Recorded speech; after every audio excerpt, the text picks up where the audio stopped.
আজকে এই মুহূর্তে বাংলাদেশে বিভিন্ন জায়গায় হিন্দু ধর্মাবলম্বীদের উপরে নির্যাতন নিপীড়ন চলছে, তাদের গ্রেপ্তার করা হচ্ছে।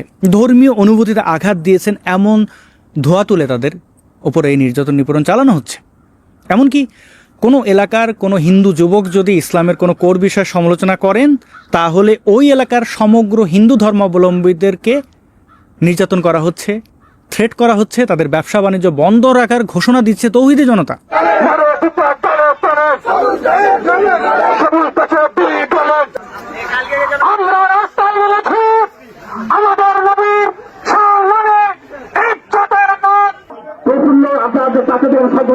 যদি দোকান খোলা পাই আমরা দোকান ঘুরিয়ে দেবো, আপনারা রাজি আছেন কিনা? তুমি বাংলাদেশ দেখো না, এই দেশের ধর্মীয় সংখ্যালঘুদের দেখবা না, হুট করে ফিলিস্তিন চলে যাবা, এটা তো তোমাকে মানায় না, এটা তো দ্বিচারিতা হয়। এই ফিলিস্তিন 1971-এ আমাদের বাংলাদেশের মানুষের উপরে পাকিস্তানি হানাদাররা যখন নির্যাতন নিপীড়ন চালিয়েছে, 30 লাখ মুক্তিকামী মানুষকে যখন হত্যা করেছে, গণহত্যা চালিয়েছে, তখন পাকিস্তানের পক্ষ নিয়েছিল ফিলিস্তিন। কারণ তারা মনে করেছিল আমরা সহি মুসলিম না, আমরা বড় মুসলিম না। পাকিস্তান এবং তাদের নাগরিক, তাদের মিলিটারিরা সহি মুসলিম, তারা ধর্ম দেখে পক্ষ নিয়েছিল, অন্যায় অপরাধ দেখে নয়। আমি 1971-এ তাদের অবস্থান নিয়ে আজকে তাদের উপরে হয়ে যাওয়া নির্যাতন নিপীড়ন যাচাই বাছাই করব না। তবে আমাকে তো ভাবতে হবে, আমাকে তো বুঝতে হবে আমি কাকে সমর্থন দিচ্ছি, তার উদ্দেশ্য কি, সে কি তার ভুল বোঝে? যেমন পাকিস্তান আমাদের গণমানুষের উপরে যুদ্ধ অপরাধ ঘটিয়েছিল, তারা আনুষ্ঠানিকভাবে ক্ষমা চেয়েছে, চায়নি। আমি কি তাকে বিশ্বাস করতে পারি? না, আমি তাকে বিশ্বাস করতে পারি না। তেমনিভাবে জামাত শিবির রাজাকার, আলবদর আল শামস, তাদেরকে আমি আপন ভাবি বিশ্বাস করি না, কারণ তারা 1971-এ যুদ্ধ অপরাধের যে দায় তাদের উপরে আছে সেটার জন্য এখন পর্যন্ত আনুষ্ঠানিকভাবে ক্ষমা চায়নি। তার মানে তারা মনে করে যে তারা 1971-এ যা করেছিল ঠিক করেছিল। এই জামাত শিবিরের রাজনীতি যারা করে, তারা সেই 1971-এ তাদের অতীতের নেতাদের ওন করে। আমি তো তাদের বিশ্বাস করব না, আমাকে তো অবশ্যই যাচাই বাছাই করতে হবে। তো যেটা বলছিলাম, ধর্ম দেখে পক্ষ নেওয়া এটা বাঙ্গু মোমেন তোমার কাজ, আমার কাজ নয়। আমি দেখব কি ঘটেছে, কেন ঘটেছে, কিভাবে ঘটেছে। ইসরায়েল ফিলিস্তিনের যে সংঘাত, এটা কি আজকের? 1000 বছর ধরে ঘটে আসছে। এবং সেই যে দ্বন্দ্ব, সেই দ্বন্দ্বে বলে না আগুনে ঘি ঢেলেছে কে ঢেলেছে? মুসলমান নবী মুহাম্মদ। তিনি নিজেও গণহারে ইহুদিদের হত্যা করেছেন এবং তার যে ধর্মীয় পুস্তক সেখানে উস্কানি দিয়ে গেছেন হিন্দুদের এবং অমুসলিমদেরকে ঘৃণার পাশাপাশি বিশেষ করে ইহুদিদের কোট করে বলে গেছেন যে তাদের এই করতে হবে, সেই করতে হবে। যে সম্পর্ক জোড়া লাগার সম্ভাবনা ছিল, সেখানে বড় বাধা সেই মুহাম্মদের বিদ্বেষ, ইহুদি বিদ্বেষ। সুতরাং এই সংঘাত আপনি আমি কিভাবে থামাবো? কিছুদিন আগে, অর্থাৎ গত বছর 7 অক্টোবর, আমরা জানি হামাস কী করেছে, ইসরায়েলের নিরস্ত্র মানুষের উপর হামলা চালিয়েছে। এবং সেই হামলার পরে যে জ্বলছে গাজা, জ্বলছে তো জ্বলছেই। তো সেই যুদ্ধ থামানোর ক্ষমতা কি আমাদের আছে? সেভাবে নেই তো। কেন নিরস্ত্র নিরীহ মানুষদের হত্যা করলো, ধরে আনলো, ধর্ষণ করলো, গুম করলো, এখন পর্যন্ত কেন তারা তাদের সেই অপরাধের জন্য ক্ষমা চায় না? এই যুদ্ধ কেবলমাত্র হামাস থামাতে পারে, সন্ত্রাসী হামাস এই যুদ্ধ শুরু করেছে, আপনি আমি থামাতে পারি না। আল্লাহ কি করে? এই প্রশ্নটা তো আসে। আল্লাহ কি দেখে না গাজার সেই শিশুদের কান্না? কেন দেখে না? সে তো আপনাদের প্রতিশ্রুতি দিয়েছে। কোথায় আবাবিল? নেই কেন? উড়ে আসে না কেন? তারা কি ক্ষুধার্ত? তাদের খাবার দিন। আবাবিল যেভাবে পাথর নিয়ে আপনাদের, মানে একটা গোষ্ঠী যখন বিশ্বাস করে এই ধরনের মধ্যযুগীয় চিন্তাভাবনাকে, যখন বিশ্বাস করে চাঁদে ফাটল আছে, চাঁদে নীল আর্মস্ট্রং আজান শুনেছে, এরকম গুজবের মধ্যে মানে এতটা ধর্মান্ধ হলে পরে থামানো যাবে? ফেসবুকে এসে ঘোষণা দিচ্ছে বয়কট, এই প্রোডাক্ট, সেই প্রোডাক্ট, কোকাকোলা, এই সেই। এটা কি বাস্তবসম্মত? বাংলাদেশ একটা খুব ছোট দেশ এবং ধর্মীয় সেন্টিমেন্টের দিক থেকে ওরে বাবা মাটিতে পা পড়ে না। কিন্তু কথিত সেই 57টি মুসলমান দেশ, তারা কি করছে? আপনি ম্যাপটার দিকে তাকান তো। এই যে ইসরায়েলের চারপাশে, ফিলিস্তিনের চারপাশে এত এত মুসলিম দেশ, তারা মুখে কুলু পেটে বসে আছে কেন? তারা কি হামাসের অপরাধ বুঝতে পেরেছে, নাকি ইসরায়েলকে ভয় পাচ্ছে? যদি ভয় পায় তাহলে আপনি আমি যে কাঁদছি একতরফাভাবে, ধর্ম দেখে বিচার করছি, এই বিচার করা দিয়ে কি কিছু যায় আসে? হুমকি ধমকি দিয়ে থামানো যায় না। আপনি জানেন একটা দেশ শক্তিশালী, তা আপনি থ্রেট করেন কেন? তাকে ফিজিক্যালি হার্ম করেন কেন? এই যে বাঙ্গু মোমেন্টগুলো ভারতকে বিভিন্নভাবে উস্কানি দিচ্ছে না, 7 সিস্টার্স খেয়ে ফেলবো, এই হুমকিটা কিসের ভিত্তিতে দিচ্ছে? ওরা কি এই দেশটাকেও গাজা বানাতে চায়, যেটা হামাস করেছে? হামাস তো বিচ্ছিন্ন নয়, তারা ওই গাজার জনগণের ভোটে নির্বাচিত। তাহলে কি গাজার জনগণ তাদেরকে ভোট দিয়ে ইসরায়েলে অতর্কিত হামলা চালানোর লাইসেন্স দিয়েছে? আমরা কি আমাদের এই বাঙ্গু মোমেনদের লাইসেন্স দিয়েছি? ভোট দিয়ে বলেছি যে তুমি ভারতকে আক্রমণ করার হুমকি দাও, হামাসের মতো ওই পানির পাইপ দিয়ে যে বোমা বানায়, রকেট বানায়, ওরকম মারো, তারপর উল্টা মাইর খাও, মাইর খাওয়ার পরে ভিকটিম কার্ড খেলো? তুমি জানো না সে কে? কেন তাহলে? যে জিনিস তুমি টেবিলে বসে সমাধান করতে পারছো, অথবা টেবিলে বসে সমাধান হচ্ছে না, তুমি মনে করছো হামলা করে সমাধান করে ফেলবে, তাহলে থামাচ্ছ না কেন? খাবে না মাখাও কেন? এবং এই দায় আমি কেন নেব?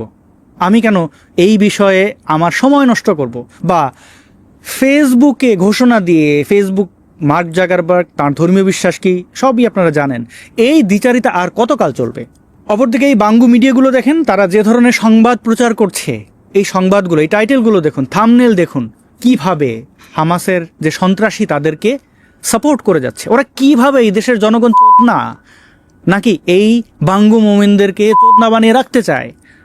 এরা যা বিশ্বাস করে, এরা যে অন্ধত্বের মধ্যে থাকতে চায়, তাদেরকে সেই যোগান দিচ্ছে, অর্থাৎ খাবার সংগ্রহ করছে, যেন মিথ্যা ভ্রান্ত বিশ্বাসে ডুবে থাকে, সেটাই চায়। আমি জানি না বাঙ্গু মিডিয়াগুলো কি চায়, কিন্তু বাস্তবতার সাথে কতটা বিবর্জিত এরা নিশ্চয়ই আপনারা বুঝতে পারছেন। 2001 সালের সেই 9/11-এর সময়, অর্থাৎ আমেরিকার সেই টুইন টাওয়ারে হামলার সময়, মনে নেই সেই সন্ত্রাসী ওসামা বিন লাদেন, সে যে হামলা চালিয়েছিল, এই হামলায় গাজাবাসীরা উল্লাস করেছে, রাস্তায় রাস্তায় উল্লাস করেছে। আমাদের বাংলাদেশে এটা হয়েছে না? তো আপনি কেন ভাবছেন আমেরিকা এই সন্ত্রাসীদের পক্ষে থাকবে? কেন থাকবে? তার দেশের জনগণের রক্ত না, তার দেশের জনগণের দায়িত্ব তার নেই। এই আমেরিকাই তো ইউনুসকে ক্ষমতায় বসিয়েছেন বলে অনেকেই বিশ্বাস করেন। ইউনুস আমেরিকার পাপেট। তাহলে একই আমেরিকার অবস্থানের কারণে, অর্থাৎ ইসরায়েলের যে সমর্থন দিয়ে যাচ্ছে ইসরায়েলকে, সেটার জন্য আপনি তাকে খুব আমেরিকা দেখে নেব, ইসরায়েল দেখে নেব, আবার ইউনুস খুব আরাম না? এই কোটা আন্দোলন, জুলাই বিপ্লব, খুব আরাম। এরা কাদের পাপেট? কারা এদেরকে অর্থায়ন করেছে?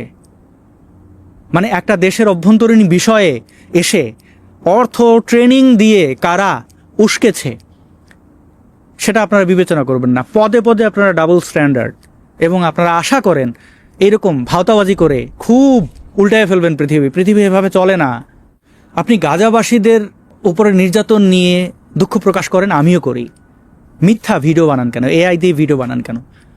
গাজাবাসী ওই মানুষ মরছে বলে আপনি কাঁদছেন, কাঁদেন পশু পাখি আরও যারা ওই উপত্যকার বাসিন্দা, তাদেরকে নিয়ে কাঁদেন, তাদেরকে নিয়ে ভাবেন।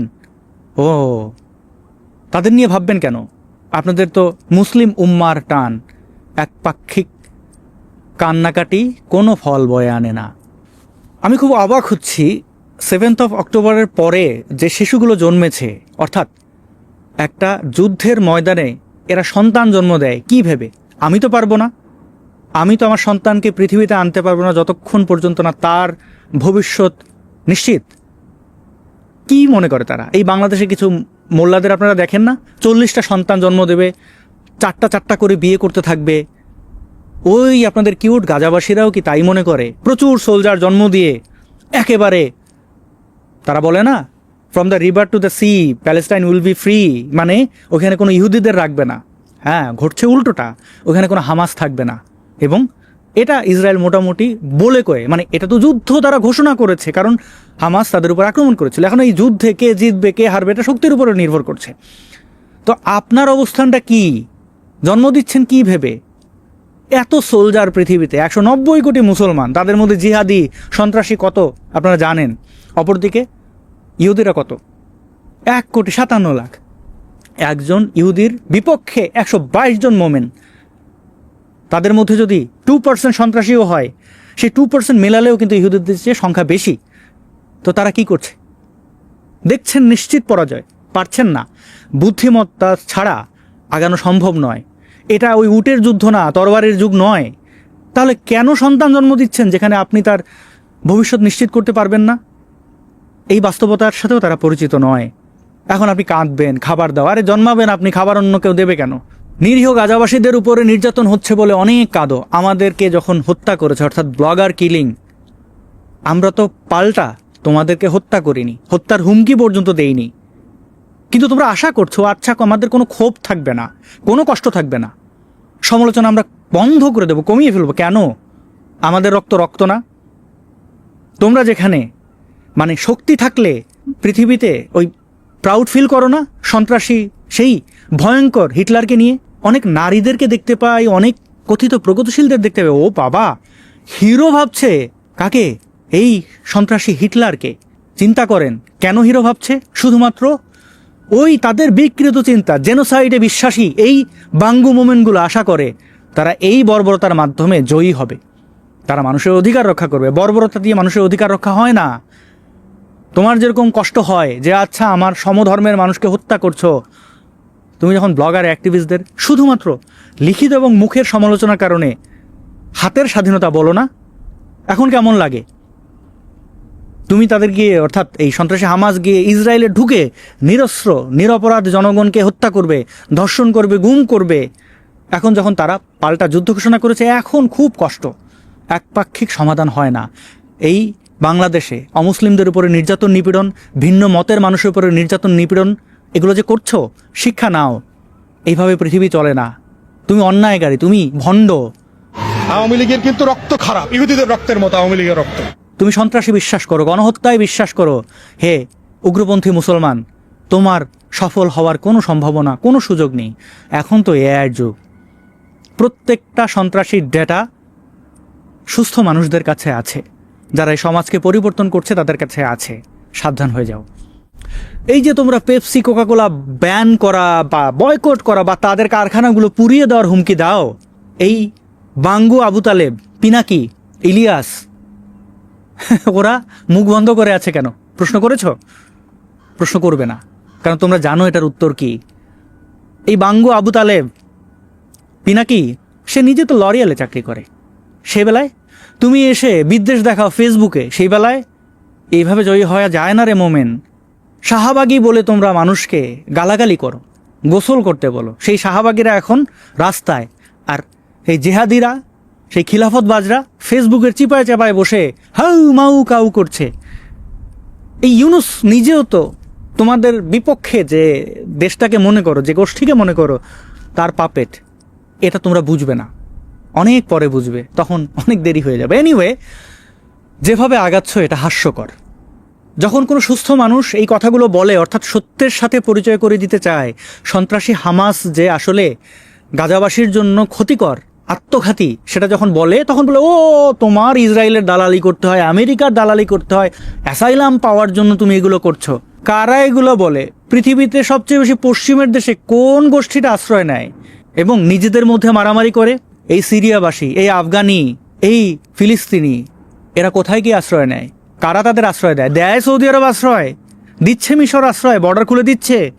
আমরা তো রোহিঙ্গাদেরকে মানবিক কারণে বর্ডার খুলে দিয়েছিলাম, বাঙ্গু মোমেনরা তাদের মুসলমান হিসেবে খুলে দিয়েছিল। যদি তারা অন্য ধর্মের হতো তাহলে তাদের ধর্মান্তরিত করার শর্তে বর্ডার খুলে দিত। পশ্চিমারা সেটা করে। তোমাদের সমগোত্রীয়দের জেনেও, অর্থাৎ এরা সেই দেশে গিয়ে জঙ্গিবাদ ছড়াতে পারে এটা জেনেও তাদের আশ্রয় দিচ্ছে। মানবিক কারা? সবচেয়ে বেশি মিথ্যা কথা বলে আশ্রয় নেয় কারা পশ্চিমের দেশে? এই যে বাঙ্গুরা, জিজ্ঞেস করো তো তোমাদের যারা আত্মীয় স্বজন অ্যাসাইলাম নিয়েছে পশ্চিমের দেশে, কি বলে? হয় নিজেকে শাহবাগী বলেছে, নইলে সমকামী বলেছে, নইলে নাস্তিক বলেছে, মিথ্যা কথা বলেছে। তোমরা খুব কষ্ট পাও যে হ্যাঁ, আমাদের নবীর সমালোচনা যারা করে, আমাদের মতো উগ্র যারা না, তাদেরকে কেন পশ্চিমারা আশ্রয় দেয়? তাদের আশ্রয় দেবে না, আমাদের দেশে তারা থাকবে, তাদের মারবো, হাতের স্বাধীনতা চাইব। এটাই তোমাদের রাগ। এটা তো একদমই স্ববিরোধী। মোহাম্মদ, সে কি অ্যাসাইলাম নেয় নাই? ইয়াসরিফ যায় নাই? ইয়াসরিব, যেটাকে তোমরা এখন মদিনাতুল মুনাওয়ারা বলো, সেখানে গিয়ে আশ্রয় নিয়েছিল না? তাকে কে আশ্রয় দিয়েছিল? এই যে 12, 13, 15 বছরে খাদিজার টাকা পয়সা সব বিলিয়ে দিয়া 40 জন মানুষকেও মুসলমান বানাইতে পারে নাই। সেই গ্যাং নিয়ে যখন মদিনায় আশ্রয় নিল, অর্থাৎ ইয়াসরিব আশ্রয় নিল, কি করেছিল মোহাম্মদ সেখানে গিয়ে? সেই ইয়াসরিব দখল করেছে। কত বড় অকৃতজ্ঞ! ধরেন আমি আমেরিকায় আশ্রয় নিলাম, আমি নিয়ে কোনো একটা বাটপারি করে টোরে এই আমেরিকা দখলে নিয়ে নিলাম, নিয়ে এই দেশের নাম দিলাম আসাদের দেশ। তো চিন্তা করে আমি কত বড় অকৃতজ্ঞ হব। মোহাম্মদ সেটাই তো করেছে। ইয়াসরিবের ইহুদিদের কচুকাটা করে, তাদের সাথে প্রতারণা করে ওই শহরটার নাম বদলে রেখেছে মদিনাতুল মুনাওয়ারা। এই মোহাম্মদ, যে কিনা শৌচকর্মের পাথর দিয়ে ঘষত, ডালপালা দিয়ে ঘষত, পানি জলের ব্যবহার জানতো না, ইহুদিদের কাছ থেকে দেখে শিখেছে। প্রমাণ দেখো, এই কোরআনের আয়াত এবং তার তাফসির দেখো। সে জানতো না কিভাবে জল পানির ব্যবহার করতে হয়, কোনো কিছুই সে জানতো না। বিভিন্ন জায়গা থেকে ধার করে মানে একজন ছাগল চড়ানো ব্যক্তি যখন এত বড় বুদ্ধিজীবী সাজে, ধুরন্ধরি দিয়ে যখন সে বিভিন্ন শহর দখল করে, এবং 1400 বছর পরে হলেও এখন পর্যন্ত তার যারা উগ্র সমর্থক তারা বিশ্বাস করে হানাহানির মাধ্যমে তারা পৃথিবীকে অশান্ত করবে। ভাবুন তাদের অবস্থান কি। এই গোষ্ঠীর কারণে পৃথিবীর যারা সাধারণ মুসলমান বা ইসলামিক ব্যাকগ্রাউন্ড থেকে বা পরিবার মুসলিম ওইসব জায়গা থেকে যারা আসে তারাও ক্ষতিগ্রস্ত হয়। আমি নিজে ক্ষতিগ্রস্ত। কীভাবে? এই যে আমি পাঞ্জাবি পড়তে ভালোবাসি, কিন্তু এই মুহূর্তে যদি আমার আশেপাশে দিয়ে কেউ হাঁটাহাঁটি করে, আমাকে দেখে বিব্রত হয়, আতঙ্কে থাকে। কেন আতঙ্কে থাকে? এই পোশাকটা নষ্ট করেছে কারা? এই পোশাক পরে আকাম কুকাম কারা করে? আবার ভাবে ও আমার অধিকার চাই, আমার এটা চাই ওটা চাই। ডাকাইতের আবার বড় কথা। কেন পৃথিবীটাকে অশান্ত করছো?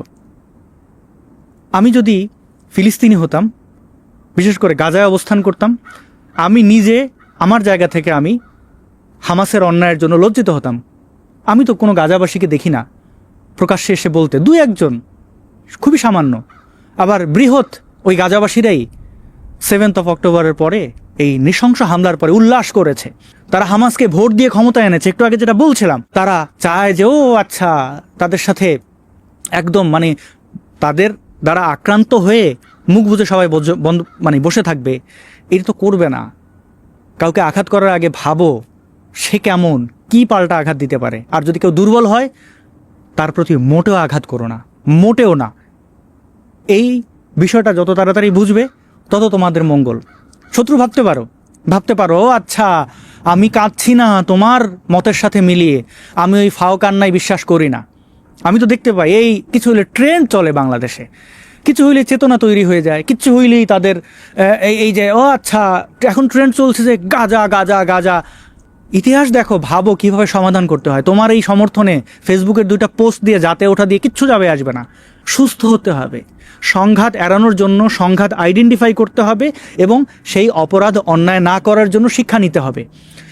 যুগ ধরে একটা জাতিগোষ্ঠীকে তোমরা নির্যাতন করে আসছো, তোমরা বলছো ওই উপত্যকায় ওই জাতিগোষ্ঠীকে তুমি থাকতে দেবে না, আর তারা সেলফ ডিফেন্সের জন্য বা তাদের অস্তিত্ব রক্ষার জন্য তোমাদের টোনে যখন প্রতিউত্তর দেয় তখন তোমরা বলো এটা অন্যায়। তোমরা যখন করো সেটা হয়ে যায় ন্যায়। তোমাদের সেই সামর্থ্য নেই বুঝলাম। এত বাচ্চা পয়দা করে, এত আল্লাহর বান্দা তৈরি করে এত ভাবছো, কিন্তু একবারও ভাবো না যেই ভ্রান্ত বিশ্বাস নিয়ে আগাচ্ছ সেই ভ্রান্ত বিশ্বাস আসলেই ভ্রান্ত বিশ্বাস। তোমাদের ওই সৃষ্টিকর্তা ওই যাই হোক না কেন কেরামতি বলে কিছু থাকলে এই অবস্থা হতো না, এই অবস্থা হয় না। এই ইহুদিদের সাথে খ্রিস্টানদের সংঘাত ছিল না, খ্রিস্টানরা বুঝতে পেরেছে তারা পৃথিবীর জনসংখ্যার দিক থেকে সবচেয়ে বেশি হওয়ার পরেও এরা ইহুদিদের সাথে বিদ্বেষ তুলে নিয়েছে। তারা একে অন্যের সাথে মিলেমিশে থাকে। পৃথিবীর সকল ধর্মই প্রায় একে অন্যের সাথে মিলেমিশে থাকে, শুধুমাত্র এই গোষ্ঠীটি ছাড়া। ভারতের দিকে তাকান, এই বৌদ্ধ ধর্মাবলম্বীরা বলেন, জৈন বলেন, এরা তো এই মানে হিন্দু ধর্ম বা ভারতীয় ধর্মদর্শন বিশাল। আমি যদি সংক্ষেপেও বলি যে আচ্ছা হিন্দু থেকে তারা একটা নতুন শাখা ধর্ম তৈরি করেছে, বিদ্রোহ করেছে, তাদের সাথে কি হিন্দু ধর্মের মানুষরা মিলেমিশে নেই? শিখ, জৈন, বৌদ্ধ এদের সাথে মিলেমিশে নেই? আছে তো।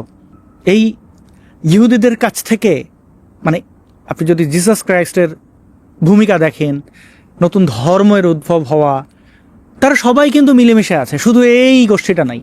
এবং তাদের মধ্যে যারা উদার, যারা বুঝতে পারে বাস্তবতা, তারা কিন্তু এই উগ্রদের কারণে ভিকটিম হচ্ছে। এই উগ্র সন্ত্রাসীদের কাছ থেকে আমাদের সভ্যতাকে বাঁচাতে হবে। ফিলিস্তিনিদেরকে অবশ্যই এই হামাসের মতো সন্ত্রাসীদের হাত থেকে বাঁচাতে হবে। উগ্রপন্থী মুসলমানদের কাছ থেকে, যারা সংঘাত চায় না সেই সকল মুসলমানদের বাঁচাতে হবে। সন্ত্রাসী মুসলমানদের কাছ থেকে সাধারণ মুসলমানদের বাঁচাতে হবে। ইসলামের দ্বারা যে সকল মুসলমান ভিকটিম, তাদেরকে বাঁচাতে হবে। এবং সেই বাঁচানোর জন্য আপনাকে বুঝতে হবে কিভাবে বাঁচাবেন। শুধুমাত্র দু একটা পোস্ট করে ফেসবুকে যাতে ওঠা যাবে না, কারোর অধিকারও রক্ষা হবে না। আমি খুবই দুঃখিত, ব্যথিত গাজার সেই সকল নিরপরাধ মানুষ, নিরপরাধ অন্য সকল প্রাণীর জন্য। আমি দুঃখিত সে সকল শিশুর পিতার জন্য যারা এই যুদ্ধরত একটা ভূমিতে তাদেরকে পৃথিবীতে অর্থাৎ ভূমিষ্ঠ করেছে, জন্ম দিয়েছে। সে সকল মায়ের কাছে, মাকে নিয়ে আমি লজ্জিত, যারা এই বাস্তবতা, এই বেসিক বাস্তবতাটুকু বুঝতে পারছে না। তারা নিজেরাও মরছে, অন্যকেও মারছে, শিশু জন্ম দিয়ে দিয়ে পর্যন্ত মৃত্যুর মুখে ঠেলে দিচ্ছে। তারা যদি মনে করে আচ্ছা সন্তান জন্ম দিয়ে সেই লাশ নিয়ে রাজনীতি করবে বা সেই লাশ দিয়ে দেখাবে, তাহলে ওইভাবে দেখানো যায় না। পুরো পৃথিবী দেখছে, কিন্তু কিছু বলার নেই। কারণ এমন এমন জায়গায় আকাম করেছেন, এমন এমন ব্যক্তিদের সমর্থন দিয়ে আপনারা ক্ষমতায় বসিয়েছেন, এমন এমন ব্যক্তিদের হাতে অস্ত্র তুলে দিয়েছেন, বাড়িতে টানেল তৈরি করতে দিয়েছেন, স্কুলের মধ্যে, হাসপাতালের মধ্যে টানেল তৈরি করতে দিয়েছেন। আসলে কোনো বিবেকবান মানুষেরই তেমন কিছু বলার নেই। হ্যাঁ, বিভিন্ন বিশ্ববিদ্যালয়ে আপনারা ঘাস পর্যন্ত তুলে ফেলেন আন্দোলনের নামে। যারা আসলে এই সন্ত্রাসীদের জানে না, অমুসলিম, তাদেরকে আপনি ম্যানিপুলেট করতে পারেন, একটা রুমাল ধরিয়ে দিয়ে আপনি মিছিলে নিতেই পারেন, কিন্তু ওইটা দিয়ে আসলে এই সংঘাত থামবে না। আমরা বাস্তবতার সাথে পরিচিত হই, আমরা বাস্তবতাকে মেনে নেই, সভ্য সুন্দরভাবে এগোই, অন্যের ক্ষতি, অন্যের উপরে বিদ্বেষ না দেখিয়ে বা হানাহানি মারামারিকে প্রশ্রয় দিয়ে আসলে আমাদের কুৎসিত মনোভাব বাস্তবায়ন করার চেষ্টা না করি। অনেক ধন্যবাদ, ভালো থাকুন, আবার দেখা হবে খুব শীঘ্রই।